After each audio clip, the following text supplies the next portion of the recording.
আমার রাসূল রহমত দিয়ে এসেছেন, মানুষকে বুঝাইছেন। আর আমার দেশে কিছু মানুষ ইসলাম বুঝাইতে গিয়ে ওলি আল্লাহদের মাজার ভাঙতেছে, ঠিক কিনা কথা?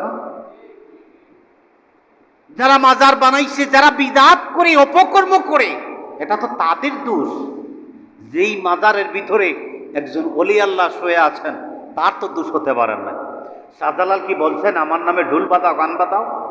আরে ভাই, যে বাজায় তার দোষ, শাহজালালের দোষ না। আমরা দেখেছি অতীতে যারা ওলি আল্লাহর বিদ্বেষী করেছে তাদের কি অবস্থা।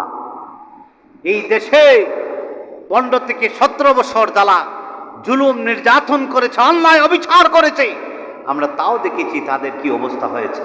আর যারা আজকে সুযোগ সন্ধান পেয়ে যে অপকর্ম করতেছে, দেশ স্বাধীনের নামে মাজার ভাঙতেছে, এক একটা শিক্ষা প্রতিষ্ঠানের প্রধানকে অপদস্থ করে যারা জোরপূর্বক অব্যাহতি দিচ্ছে, পদত্যাগ করতে বাধ্য করছে, জেনে রাখো আমার মুসলমান শিক্ষার্থী ভাই বোনেরা, এদের হাত ধরেই তোমরা আজকে শিক্ষার আলো পেয়েছ।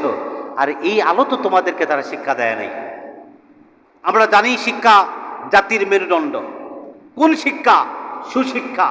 তোমরা আজকে সরলতার সুযোগ নিয়ে যদি একজন শিক্ষা প্রতিষ্ঠানের প্রধান রক্ত মাংস ঝরে পরিশ্রম করে যেই মানুষটা তিল তিল করে একটা প্রতিষ্ঠান গড়েছে, সেই মানুষটাকে যদি তোমরা সত্যিকারের শিক্ষক, শিক্ষাগুরু, জ্ঞানের প্রদীপ যিনি তোমাদের মেমোরিতে ব্রেইনে যিনি বপন করেছেন, তাকে তোমরা আজকে অপদস্থ যদি করো, শুনে রাখো তোমরা তোমাদের চোখে আজকে অন্যায়ের বিচার দেখেছ।